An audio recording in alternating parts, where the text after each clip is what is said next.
Yogi Tsushima, Bug e Alvida são sucessivamente o segundo e o quarto vilão da trama de One Piece. São um dos vilões que estão nessa trama há muito mais tempo. E que tem realmente levado a gente a características bem interessantes e intrigantes em toda a trama. Mas, meus amigos, como que foi a união desses dois? O que levou Bug e Alvida a unirem força para aquilo que se tornaria um dos maiores grupos criados recentemente no mangá, a Cross Guild? Essa história de capa é o que nós vamos narrar e contar depois da vinheta.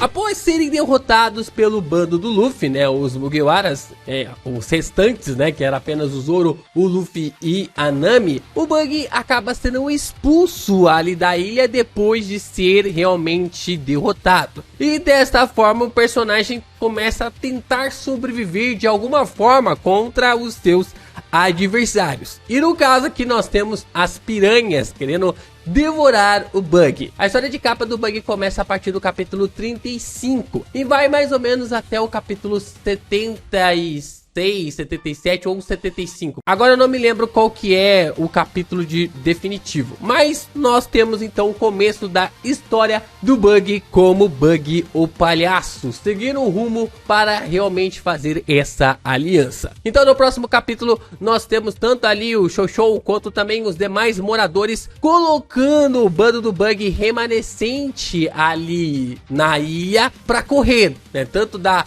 batalha contra o Zoro, todos os demais personagens que foram derrotados, todos eles que estão realmente nessa volta de uma maneira extremamente maluca, mas ao mesmo tempo criando todo um artifício para esse duelo e também para esse combate, sendo colocados para correr de acordo ali com os moradores, que até então não tinham coragem de contra-atacar, mas passaram a tomar essa coragem devido de ver ali a atitude do Luffy, do Zoro e da Nami contra o bando do Bug. Então, ali mesmo no East Blue, o Bug acaba chegando em uma ilha. Nós não sabemos que ilha que é essa, mas a gente observa que o Bug chega nessa ilha tentando caçar alguma espécie de pássaro para poder se alimentar.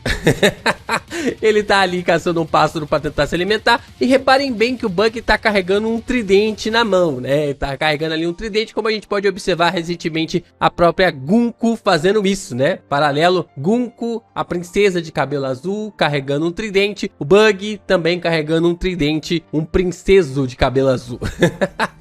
Então nós observamos a mãe ali do pássaro, né, tentando defender o seu filho, podemos chamar dessa forma, né, o seu filhote, e colocando o Bug pra correr. O Bug então começa a criar uma estratégia, porque não bastasse o filhote para ele devorar, né, querer devorar, ele estava mirando ali agora o pássaro. Então ele criou uma armadilha, só que o pássaro era mais esperto do que ele.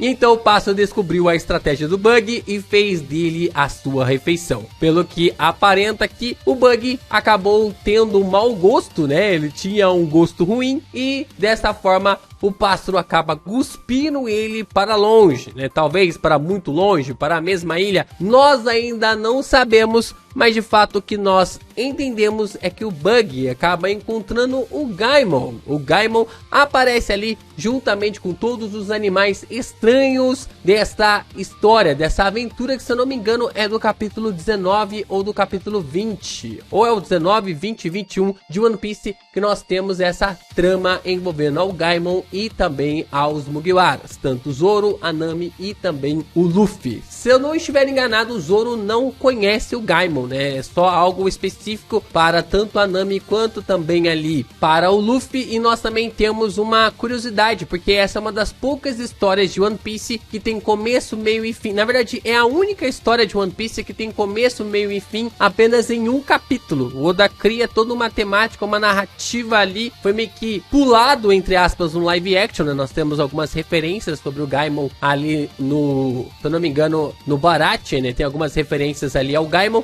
mas no live action acaba sendo pulado, na animação meio que tipo assim, tem um episódio só focado nisso, porque é importante, e a gente também tem essa estrutura do Gaimon dizendo para o Luffy, vá e compre o mundo, né, encontre o One Piece e compre o mundo, que muita gente acredita que o sonho do Luffy é comprar o mundo com o dinheiro do One Piece, né, com toda a grana ali envolvendo a One Piece. Você pode estar se perguntando, LP, por que você tá trazendo a história de capa? Porque muita gente pediu a história de capa nos últimos vídeos aqui do canal do Geek Brasil. Então, como muita gente pediu, eu estou aqui para narrar todas as histórias de capas desde que a gente tenha um alcance. Então é uma troca, né? A gente tem aqui esses novos acréscimos de conteúdos dessa obra maravilhosa, principalmente numa semana que não tem One Piece. Então eu espero que você também venha colaborar, deixando o seu like, se inscrevendo aqui no canal, compartilhando ainda mais os nossos conteúdos. Nós estamos com a nossa meta para chegar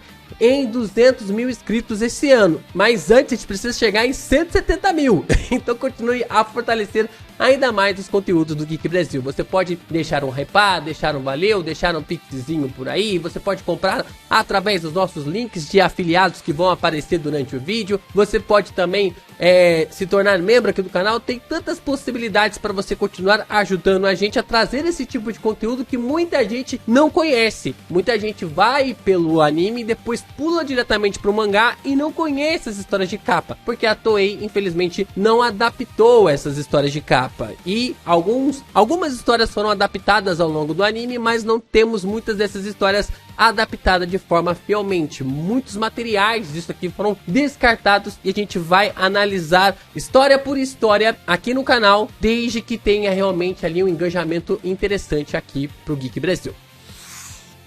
Seguimos então com um grande conflito acontecendo do Bug com o Gaimon, né? O Bug começa a meio que tipo assim agarrar o Gaimon começa, não sei se o Bug achou que ele era de comer ou alguma coisa do tipo, e o Gaimon já começa a atirar nele também. Só que não podemos esquecer que o Gaimon, ele era um pirata, por mais que ele tenha agido daquela forma com o Luffy, de forma meio doce, né, dócil ali com o Luffy e também com a Nami, ele também era um pirata, e assim que o Bug se aproxima, ele desce ali o ferrolho no personagem. E aí logo em seguida, mais à noite, quando a lua aparece, né, formando ali um dia, nós observamos que há uma reunião, há uma festa em volta ali de várias frutas, né? Tem até uma que se parece ali com uma Akuma no Mi, mas não é uma Akuma no Mi devido ao fato de não ter as espirais, e assim Bug e Gaimon fazem a festa. O Bug então volta ali para sua jangada, o que dá para se entender que aquele pássaro realmente era da ilha ali do Gaimon. O pássaro não havia mandado o Bug para outra ilha, porque nós temos a jangada dele aparecendo aqui novamente, e o Bug se despede chorando, né? Ele se despede aqui chorando porque ele havia feito um grande amigo. E aqui então nós temos a chegada de Kani. Kani, para quem não sabe, é caranguejo em japonês. E o Kani está fazendo o que? Ele está sorrindo. Ele tem um grande sorriso aqui em sua apresentação. Para quem não sabe, o contrário de Kani que nós temos aqui, das suas sílabas, dos seus hiraganas, se torna Nika. Um dos maiores foreshadowing ali da trama de One Piece é que toda vez que um caranguejo aparecia para o Luffy, nós tínhamos um prenúncio sobre a habilidade de Nika. E essa é uma brincadeira que o Oda faz sobre a inversão da palavra, né? Tanto ali para Kani, Nika e muitos outros pontos que isso acontece durante a história. E olha só, quem acaba meio que tipo assim salvando, né? Quem acaba meio que salvando o Bug é a Álvida. E eu fico bem curioso para saber, na época, quando esse capítulo saiu, se o pessoal logo de cara descobriu que era a Álvida.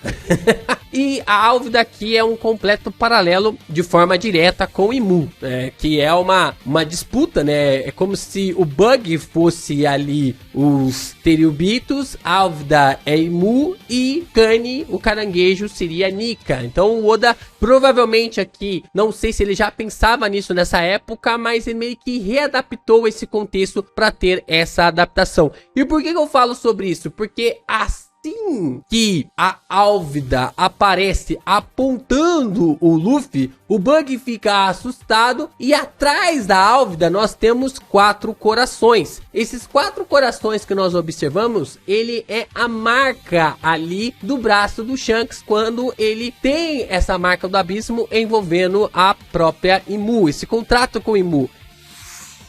E aqui nós então temos esse ponto em comum, tanto do Bug quanto também da Álvida. Talvez no capítulo anterior a gente já não tinha como saber quem era essa pessoa, né? Porque chapéu branco, tal, não dava pra saber. Mas a Álvida, ela provavelmente já tinha algumas características, porque esse chapéu que ela tem, que ela usa, é o mesmo chapéu que ela usa no começo da trama, né? Essa parada meio rosado, chapéu branco com esse conteúdo. Então talvez aqui o Oda já tivesse revelado as pessoas, provavelmente que liam o mangá de One Piece, não sei com tanto cuidado como a gente lê hoje em dia, mas ao mesmo tempo um leitor atento já conseguiria identificar que se tratava mesmo da Álvida. Só veio se a confirmar só lá em Long Town, né, que era realmente a Álvida, mas de fato nós temos aqui a união dos dois personagens.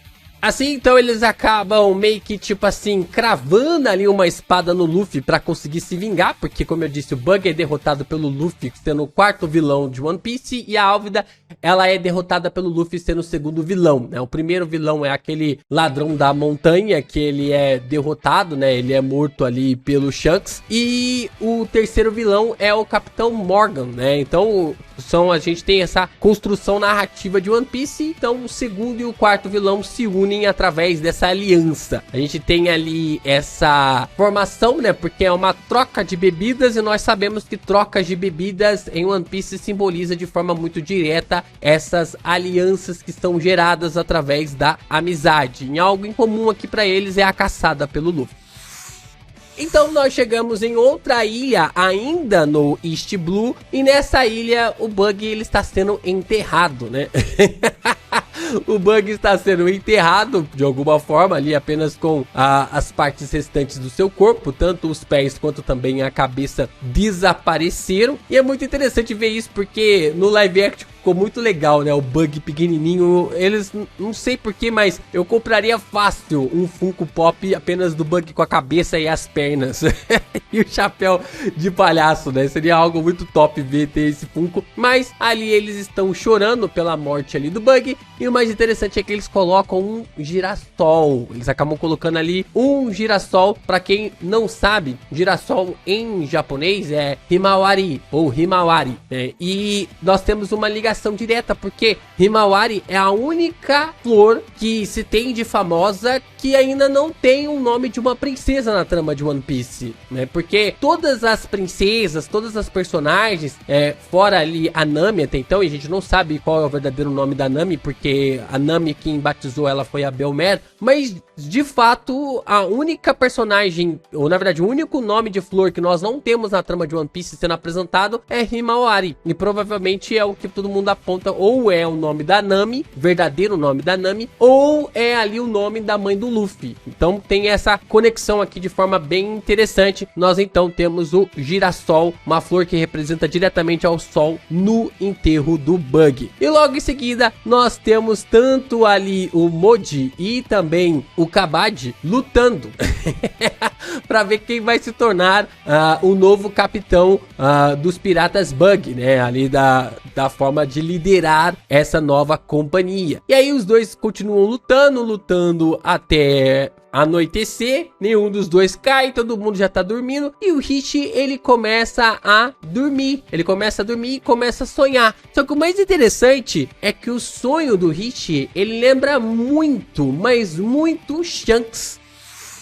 Tem uma temática meio nórdica, o cabelo vermelho, temática nórdica. Nós temos uma lua no formato de um Di ali no céu. Então é uma coisa bem intrigante, né? O Hichi também é um leão tudo bem que na animação ele é colocado com o cabelo rosa, né, meio rosado, mas aqui na colorização fica com o cabelo vermelho, né, com uma colorização vermelha através aqui dessa história de capa. E aí o que acontece? O Hichi ele aparece, derrota tanto ali o Moji e também o Kabad, e ele está lutando contra quem? Ele está lutando contra um dragão escuro. Parece com quem? Com Loki. Loki, né? Parece com o Loki. Então, o Hit, ele tem um cabelo vermelho, a sua temática no sonho é viking, ele está lutando contra um dragão, que tem uma tonalidade escura, preta. É muito um prenúncio sobre a batalha ali do Shanks versus o Loki, ou até mesmo uma batalha envolvendo a Joy Boy versus Imu, visto que Imu também tem uma característica meio dracônica lá no mural de Harley. E nós então temos o Hit derrotando tanto ali o Moji e o Kabaddi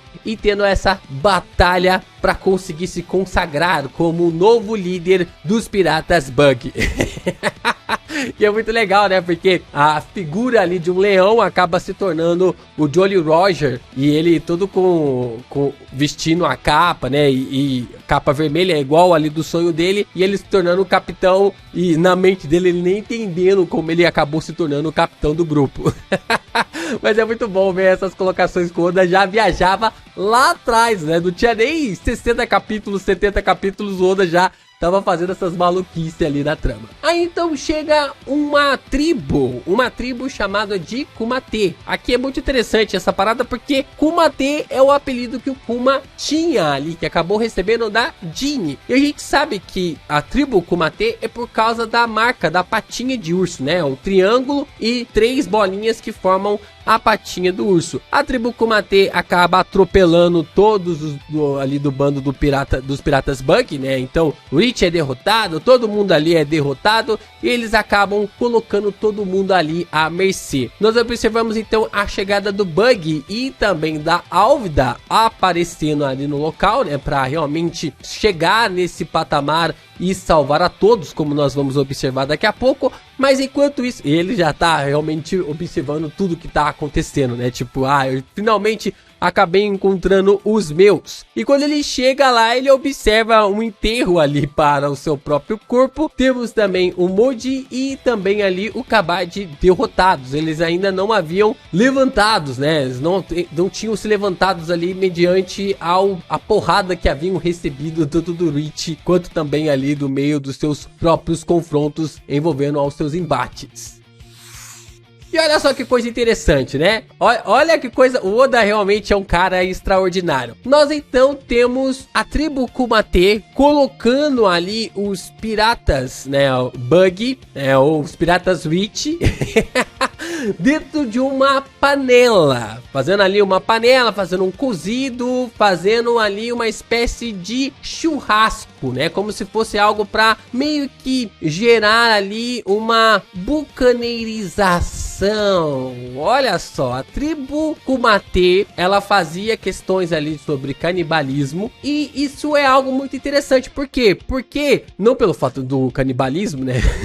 É claro, mas é porque os nativos da América Central, eles tinham essa característica de pegar a carne dos seus adversários e fazer também ali uma questão sobre um churrasco, né? Porque você meio que fazia algo meio que tipo assim, defumava a carne para que ela ficasse mais durável, né? Para que ela permanecesse mais durável ao longo ali do tempo. E aqui a gente está observando um pouco mais essa questão, digamos assim, generalizada de uma tribo nativa que estava fazendo isso diretamente com a tripulação do Bug. E isso foi aprendido também pelos europeus, né? Os europeus aprenderam a fazer isso, é claro, com as carnes relacionadas ali à vaca, animais, né? Claro que os nativos também faziam isso com os animais. Só que uma coisa interessante é que os Kumate estavam querendo ali meio que tipo defumar a carne. Eles estavam querendo defumar as carnes. E automaticamente quem defuma a carne é o que? É um bucaneiro. Então a tribo Kumate estava tendo um bucaneiro. E olha só, o Kuma, ele é um bucaneiro, ele é alguém da raça bucaneiro e a Jeanne acaba chamando ele de Kumate. É muito legal isso, né?